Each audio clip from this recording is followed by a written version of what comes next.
Fala com cada um de nós, ó Deus, em nome de Jesus. Sabemos que o Senhor tem um propósito com cada um de nós e queremos te servir em espírito, em liberdade e em amor.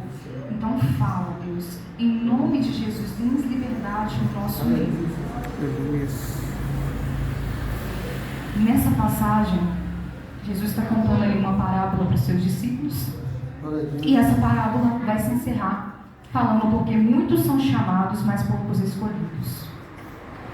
Muitos são chamados, mas poucos atendem a esse chamado que o Senhor tem feito. Poucos querem viver o propósito do Senhor para a vida deles. Lá no livro de Esther, vai estar falando um pouco mais a respeito disso. E eu gostaria que os irmãos abrissem lá em Esther, no capítulo 1.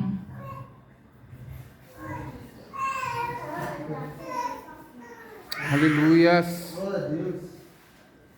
Glória a Deus. Aleluia. Aleluia, Jesus. Eu vou estar falando resumidamente da palavra.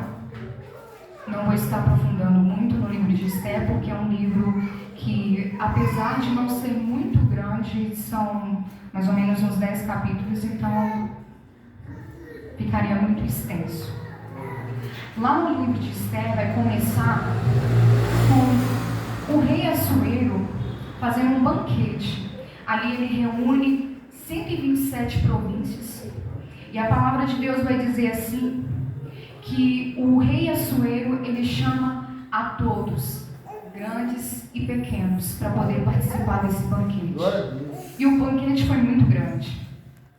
Em determinado momento da festa, o rei chama os 7 eunucos e pede para que ele chame a rainha Vasti para se apresentar diante da presença dele. Ele pede para que eles chamem ela para que introduzissem ela na presença dele.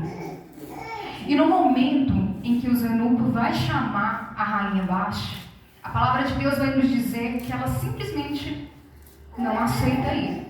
Ela não aceita estar ali diante da presença do rei. Quando eles vão levar essa mensagem para o rei ele não se agrada. Ele não se agrada nem um pouco, porque a rainha Vasti teve essa atitude. E ali ele vai buscar com alguns dos seus conselheiros para saber o que pode ser feito a respeito disso. E ali eles falam com o rei: se o Senhor não fizer nada, as outras princesas, rainhas, podem agir da mesma forma que a rainha Vasti. Então, se parecer bem aos olhos do rei, que o Senhor escolha uma outra que seja melhor que a rainha Vasti e que ela não possa entrar mais na presença do rei. E isso pareceu muito bem aos olhos do rei. E assim, a rainha Vasti, mais na frente a gente vai lendo os capítulos e a gente vai ver que ela é substituída. Ela é substituída pela rainha Esther. Ali vai ter todo um procedimento, todo um processo para fazer uma escolha para quem vai substituir a rainha Vasti. E a gente vai lendo o capítulo e vai percebendo que a rainha Esther, ela teve uma grande importância naquele tempo, naquela geração. Aleluia. A gente vai ver ali que o Senhor vai usar ela de uma forma tremenda. A gente não vê muito falando de Deus diretamente, mas a gente vê o agir e o Aleluia. no meio daquele povo. Porque mais à frente vai falar que aquele povo é sentenciado à morte, porque é feito um edito ali para que eles fossem mortos em um dia determinado. Aleluia. Tem muitos levantes. E tem o Amã. O Amã, ele se afronta com algumas pessoas, né, com o povo de Deus, e pede ao rei para que seja feito esse edito, e o rei permite, sem saber que era o povo da rainha Esther. Mas a rainha Esther, por um propósito, ela estava ali. E no momento em que ela escuta tudo aquilo, ela fala ao rei, chega diante ao rei e pede ao rei para que seja revogada aquela lei. Mas o rei vai dizer para ela que não tem como uma lei ser revogada, mas que ela poderia fazer um outro edito, que ele permitiria. E ali aquele povo, eles vão ter o direito de poder se defender, pelo menos. Glória a Deus. A palavra do Senhor vai nos dizer assim, que a rainha Esther, ela vai pedir pessoas para ajudar ela na oração. E ali muitas pessoas vão estar orando e jejuando para que ela possa, falar para o rei, e até mesmo para que ela não fosse morta por aquilo que ela fosse falar com o rei. Aleluia. E tudo foi bem sucedido. E a gente vê que assim, na vida do cristão, a gente vai ter momentos que a gente vai precisar de oração um dos outros. Aleluias. E a gente não pode achar, eu não preciso de oração, não. Pode ser que em um momento você precise sim de oração, mas não tenha receio de pedir alguma oração. Aleluias. Glória a Deus. A rainha baixa é o centro dessa mensagem também. Porque eu iniciei aqui a mensagem falando que muitos são chamados, mas poucos são escolhidos. Glória a Deus. Ela não atendeu ao chamado do rei. Isso é muito sério. Naquele tempo, quem não obedecesse um pedido de um rei, que era uma ordem, ele poderia ser morto. Ele poderia ser morto. Mas a gente vê ali que tudo tem um propósito também, né? E quando alguém não aceita aquilo que o Senhor tem para fazer na vida dele, o Senhor ele não vai parar. Ele não vai parar a obra dele. Ele vai levantar uma Esther que seja melhor Aleluia, do que a Vasti, para poder substituir e Meu cumprir Deus. o propósito dele. Glória a Deus. Lá em Efésios, no capítulo 4, eu gostaria que os irmãos abrissem para a gente poder refletir um pouco na mensagem.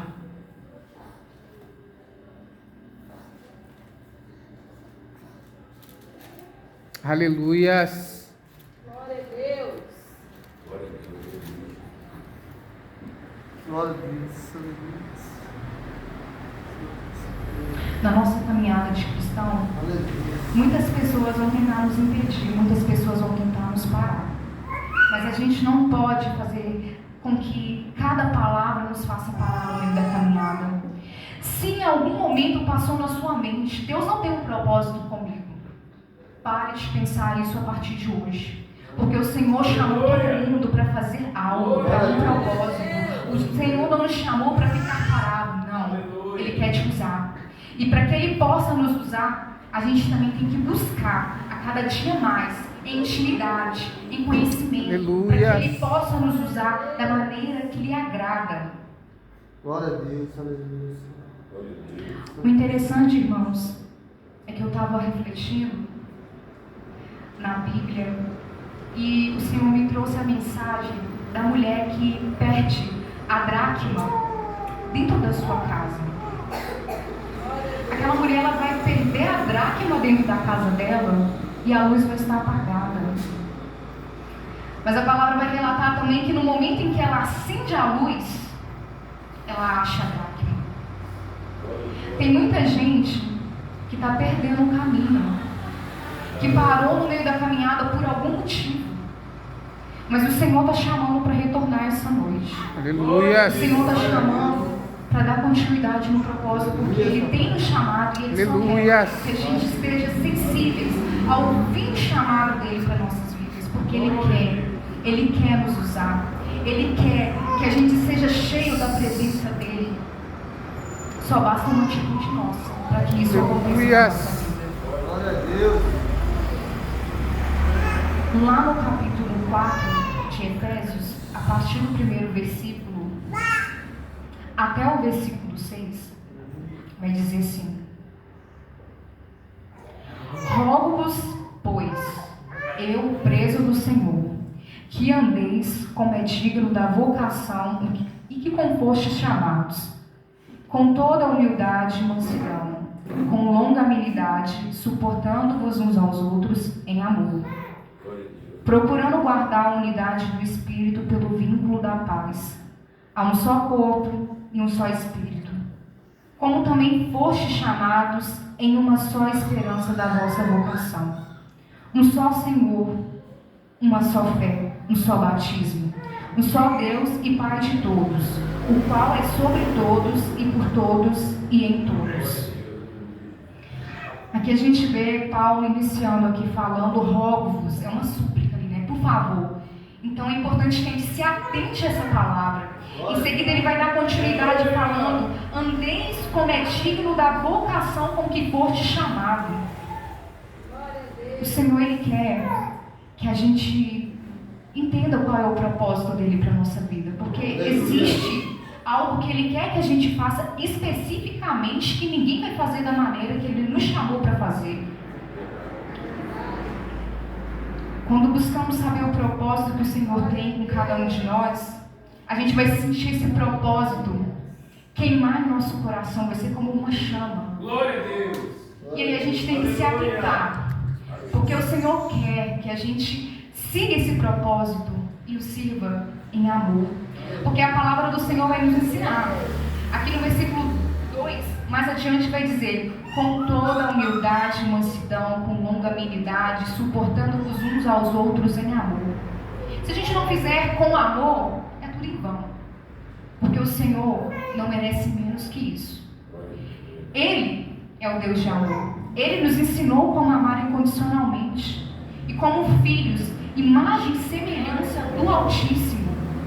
A gente não pode fazer as coisas de qualquer maneira. Tem que ser da forma que Ele nos ensinou, com amor. Com humildade, porque não tem nada a ver com nós, é tudo sobre Ele, é tudo por Ele, para Ele é todas as coisas. Então precisamos aprender que Ele cresça e pedir para que a gente diminua, para que a obra dele seja feita com perfeição. Na palavra aqui que fala suportando-vos uns aos outros, muita pessoa entende que o suportando-vos uns aos outros é nossa, eu tenho que suportar aquela pessoa, e não é. Aqui essa palavra está dizendo, olha, eu tenho que ser um suporte para ajudar aquele que precisa. Pode ser com alimento, pode ser com qualquer coisa, até mesmo com oração, mas que a gente esteja unidos como o Senhor quer. A igreja ela precisa estar unida, precisa ser um suporte um para o outro. No versículo 3 vai dizer, procurando guardar a unidade do Espírito pelo vínculo da paz. Há um só corpo e um só Espírito, como também foste chamados em uma só esperança da vossa vocação. Um só Senhor, uma só fé, um só batismo, um só Deus e Pai de todos, e sobre todos e por todos e em todos. O que salva não é a religião, é a fé em Cristo Jesus. Aleluia. Ele morreu por todos nós. O Senhor Deus enviou o seu Filho unigênito para que todo aquele que nele crer não pereça, mas tenha a vida eterna. E aquele que aceita Jesus Cristo como seu único suficiente Salvador, batiza, se arrepende do seu pecado, vive uma vida de intimidade, em espírito, em verdade, em amor, vai ter a salvação. A gente não pode ter essa dúvida no nosso coração. Será que eu sou salvo? Não. A gente tem que ter a certeza. Porque quando a gente sai daqui para fora, a gente não sabe o que pode acontecer. Pode ser um piscar de olhos e aí. Aleluia. A gente tem que ter a certeza da nossa salvação. Quando eu fiquei refletindo na mensagem, o Senhor falou mais fortemente ainda no meu coração que muitas pessoas têm fugido do propósito. Assim como o profeta Jonas, ele é conhecido como o profeta fujão. Verdade.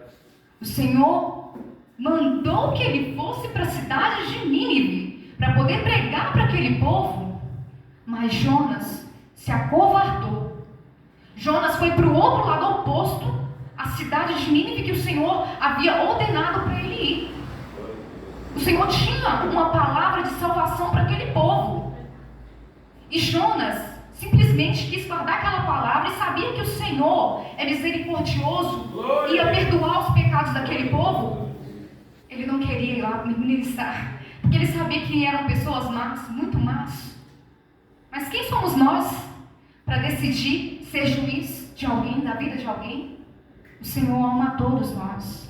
Mesmo aqueles que são maus, o Senhor ama. E o Senhor quer na presença dEle. E por isso a gente tem que aprender a amar uns aos outros. E não tem inimizade com ninguém. Porque esse não é o desejo do coração do Senhor. A gente aprende sobre os mandamentos e a gente vai entender que o mandamento maior é amar a Deus sobre todas as coisas, amar ao próximo como a nós mesmos. É resumido nisso, os mandamentos do Senhor. Glória a Deus. E será que a gente tem amado o nosso próximo? Glória a Deus. Porque como a gente pode dizer que ama a Deus que não vê e dizer eu não amo o meu próximo, mas eu vejo o meu próximo? Não é esse o ensinamento do Senhor para a nossa vida. Não podemos ter inimizade. Então, se a gente não está... Se a gente tem alguma inimizade com o nosso próximo, que a gente venha pedir perdão. Que a gente venha se reconciliar. Para quando a gente chegar na casa do Senhor, a gente oferecer uma oferta, a gente for ofertar o nosso louvor, a nossa adoração, o Senhor aceite de bom grado tudo aquilo que a gente for fazer. Lá em Coríntios, em 1 Coríntios 12, vai falar a respeito de cada membro do corpo. E vai falar que cada membro tem uma função.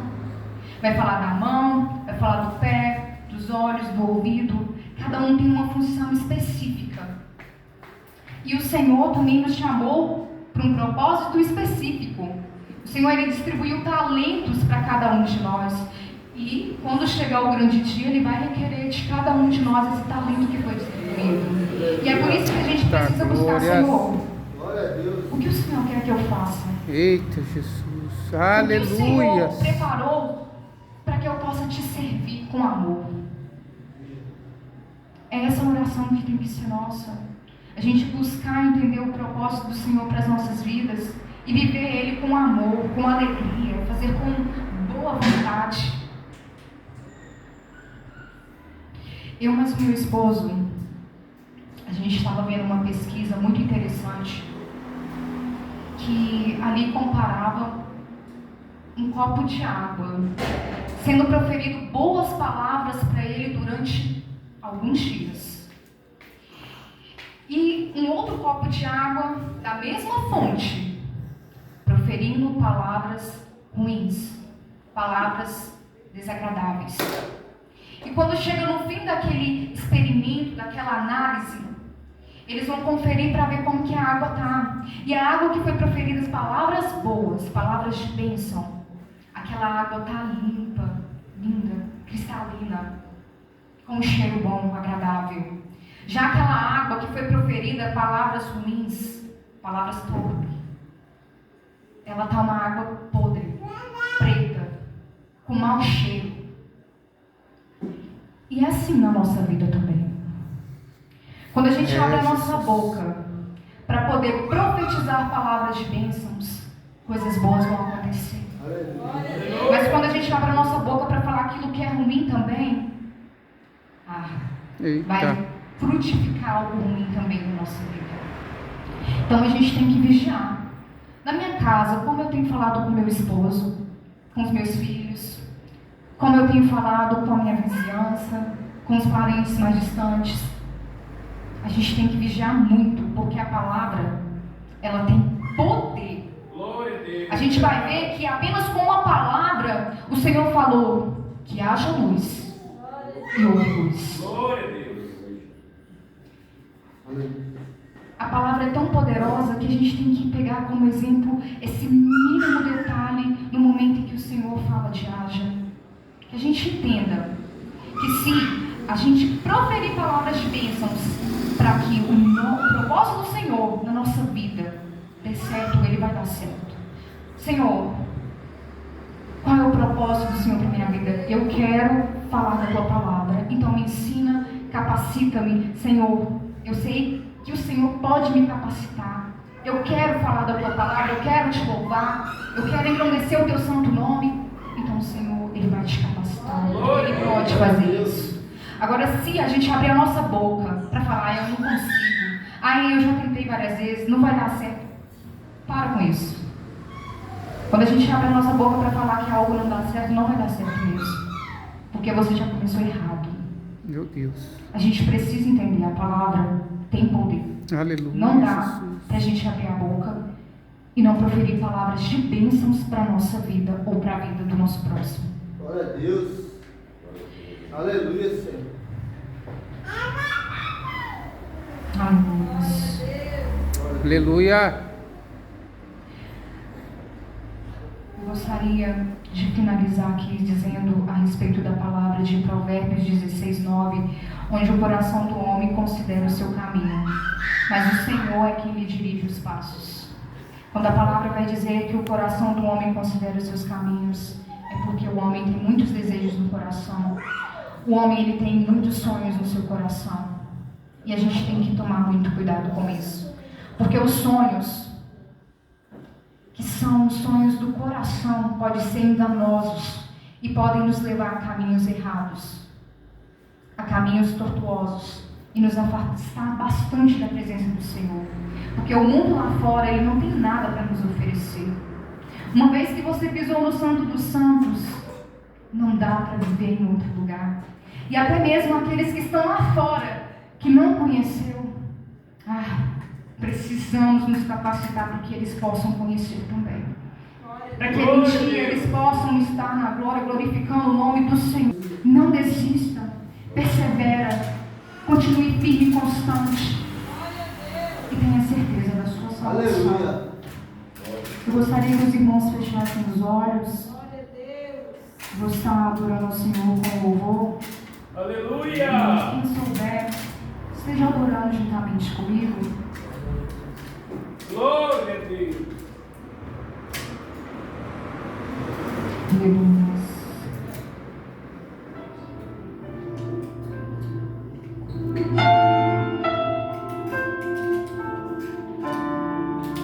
Glória a Ti, Senhor. Não me rasgo por inteiro, faço tudo, mas vim novamente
Aleluia. Que em nome de Jesus essa palavra possa falar em cada coração. Que possamos buscar mais Aleluia, verdadeiramente Jesus. ao Senhor. E viver a cada dia mais os planos dele para a nossa vida. Que os nossos sonhos estejam ligados com os sonhos dele. Para que tudo aconteça, para que tudo vá bem. Eu agradeço a minha oportunidade.